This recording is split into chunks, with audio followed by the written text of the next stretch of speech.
श्री शिवाय नमस्तुभ्यम। महाराज, आप सभी लोग जानते हैं कि शीतला अष्टमी होली के 8 दिनों के बाद मनाई जाती है, जिसे बासोड़ा अष्टमी के नाम से भी जाना जाता है।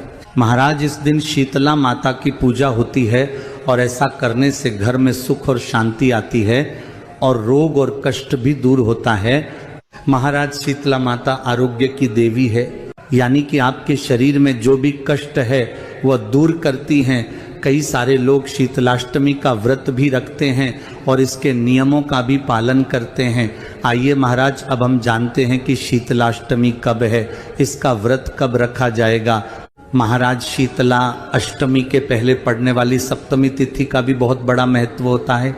इसीलिए इस बार चैत्र मास कृष्ण पक्ष की सप्तमी तिथि की शुरुआत 9 मार्च सोमवार को रात 11:28 से होगी और सप्तमी तिथि की समाप्ति 10 मार्च मंगलवार को देर रात 1:54 पर होगी और इस समय के बाद अष्टमी तिथि शुरू हो जाएगी। यानी कि इस बार शीतला अष्टमी तिथि की शुरुआत 11 मार्च रात 1:55 से होगी और अष्टमी तिथि की समाप्ति 12 मार्च गुरुवार के दिन सुबह 4:19 पर होगी।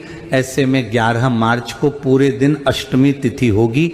इस वजह से इस बार शीतला अष्टमी का व्रत 11 मार्च 2026 बुधवार की दिन ही रखा जाएगा।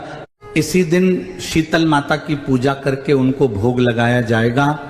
महाराज, इस दिन शीतला माता को भोग लगाने के लिए जो शुभ मुहूर्त होता है वह सुबह ब्रह्म मुहूर्त से सूर्योदय तक का समय होता है। यानी कि सूर्योदय की किरणें निकलने से पहले ही आपको शीतला माता की पूजा कर लेनी चाहिए और उनको भोग लगा देना चाहिए।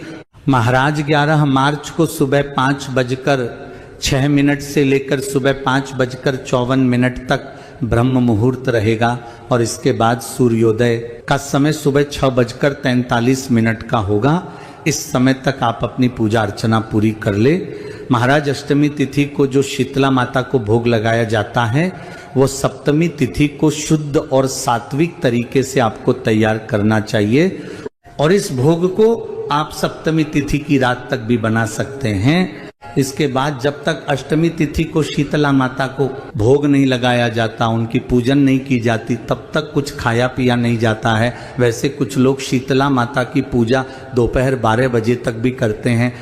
महाराज, शीतला माता को नीम बहुत ज़्यादा प्रिय है, इसलिए इस दिन नहाने वाले जल में नीम की पत्ती मिलाकर स्नान करना चाहिए। इसके अलावा पूजा में नीम की टहनियों को रखना भी अच्छा होता है और इस दिन नीम के पेड़ की पूजा करना भी अच्छा होता है और नीम के पेड़ में जल अर्पित करना भी बहुत शुभ माना जाता है।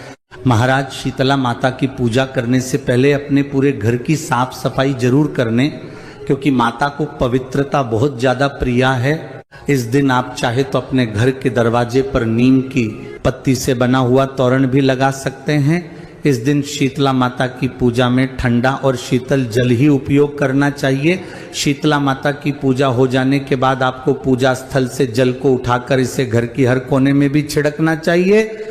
इस जल को आप अपनी आंखों में भी लगा सकते हैं। महाराज, शीतला अष्टमी के दिन घर में आग जलाने से जुड़ा हुआ काम नहीं करना चाहिए, क्योंकि माता को शीतल और ठंडी चीज प्रिय होती हैं और अगर आप उनका व्रत रख रहे हैं तो इन सभी चीज़ों का ध्यान रखें। इस दिन गर्म भोजन न करें बल्कि ठंडा और बासी भोजन ही ग्रहण करें। महाराज, इस दिन सुई धागे का प्रयोग ना करें, सिलाई कढ़ाई बुनाई भी ना करें।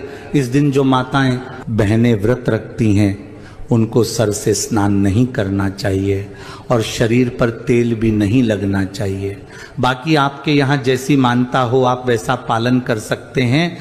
महाराज, इसके अलावा अगर आपके मन में शीतला अष्टमी से जुड़ा हुआ कोई भी प्रश्न है तो वह आप हमसे कमेंट करके पूछ सकते हैं। आप यह वीडियो कहाँ से देख रहे हैं कमेंट में जरूर बताएं।